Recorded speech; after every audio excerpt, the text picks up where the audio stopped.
How's it going, boys? Week 12 presser. All right, let's get into it. What is your thought process on having 10 quarterbacks on your roster? Were you trying to have trade stock, or was this just a gamble that hasn't paid out? Main reason for having so many quarterbacks was to try and cover my ass in case of injuries. For example, I drafted all three quarterbacks on the Vikings roster to start the year. So you're thinking, all right, here's the Vikings quarterback room locked down and should at least have their starter available to use every single week throughout the season. Not quite the case. Cousins gets hurt.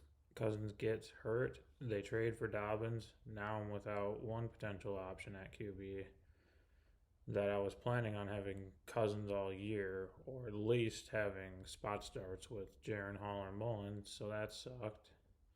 To add to that, after I traded for A-Chain, who also got hurt within a week of trading for, traded him and some other stuff, don't remember exactly what, for Deshaun, DTR, PJ Walker to lock up the whole Browns quarterback room for that same idea to at least have the Browns starter every week. Wrong again. Deshaun Watson goes down, DTR gets a concussion, they sign Flacco off the street, and now he sounds like he's going to be the starter. So no matter how much you prepare, sometimes shit can still go wrong. All right, another tough loss this week. Are you worried at all moving into these next couple weeks?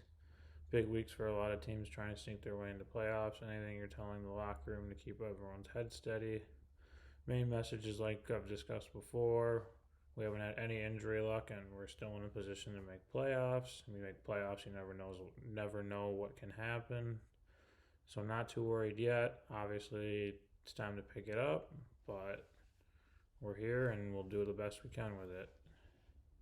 In regards to your trade above, are you at all considering that a long-term trade? Does AOC have it in them to secure a starting role, or is this just a temporary fix? Mostly a temporary fix to address the quarterback position.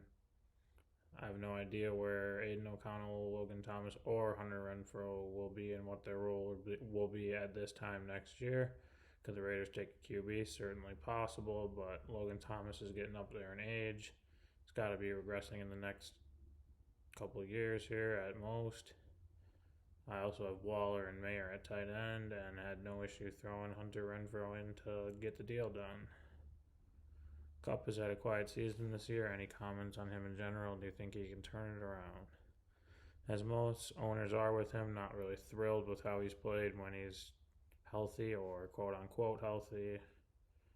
Like to believe he's healthy, but he's been playing through stuff like that in the past, so it's really hard to know 100% whether he is 100% or not. But drafting him, I expected him to miss the first 4 weeks, have some tapered production for first couple of weeks ramping back up, but I figured by week 10, week 11, he'd be at least consistently putting up double digits every week, double digit targets. He's not even really putting up double digits lately. I know his quarterback's been injured.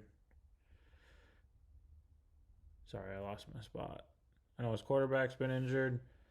Stafford hasn't been fully healthy either, and they had no run game till Kyron returned last week and dominated, which I think leaves a little bit of optimism that teams will focus more now on the run, which should open things up a bit more for Nacua and Kupp. In short, it's been underwhelming, not fully out on him yet, but if he doesn't change the trend at all in the remainder of the season, it will not be a great sign going into the offseason.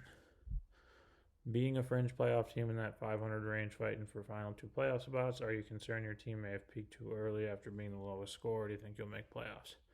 I honestly don't know if my team's really peaked at all yet. Yes, I was 6-3, but I don't feel like I've really had a week where everyone's had a solid week. A lot of that's tied to health, having to start guys I didn't plan on having to start, that kind of stuff. You know the drill. But to answer your playoff question, it will obviously be close if O'Connell can stay healthy and play solid, and Ritter can at least remain the starter for the rest of the year. It's certainly more than possible. Sorry if I missed any questions. There was a lot of chat in between all of them. Everyone have a good rest of their Thursday and take it easy.